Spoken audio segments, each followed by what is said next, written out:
మన ధనుష్ గారి అలాగే నాగార్జున గారి కుబేర మూవీ కలెక్షన్ అయితే చూద్దాం భయ్యా. ఈ మూవీ 3 days లో 60 కోట్లు అయితే కలెక్ట్ చేసింది. ఈ మూవీ బ్రేక్ ఈవెన్ టార్గెట్ వచ్చేసి 80 కోట్లు. నాకు తెలిసి ఈ మూవీ ఇంకొన్ని రోజుల్లో బ్రేక్ ఈవెన్ అయితే అయిపోద్ది భయ్యా, అది మాత్రం పక్కా.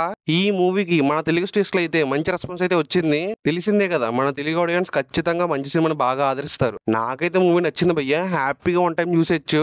ఈ మూవీలో మన ధనుష్ గారి యాక్టింగ్ అయితే నెక్స్ట్ లెవెల్ లో చేశారు భయ్యా. ఫస్ట్ టైం మన ధనుష్ గారిని ఒక డిఫరెంట్ రోల్ లో చూసాం భయ్యా ఈ మూవీలో నాకు బాగా నచ్చింది ఏంటంటే బ్యాక్గ్రౌండ్ స్కోర్ భయ్యా. మన డిఎస్పి గారు బ్యాక్గ్రౌండ్ స్కోర్ అయితే అద్దర కొట్టేశారు అంతే. చూస్తుంటే ఈ మూవీ 100 కోట్లు కలెక్ట్ చేసిన ఆశ్చర్యం లేదు.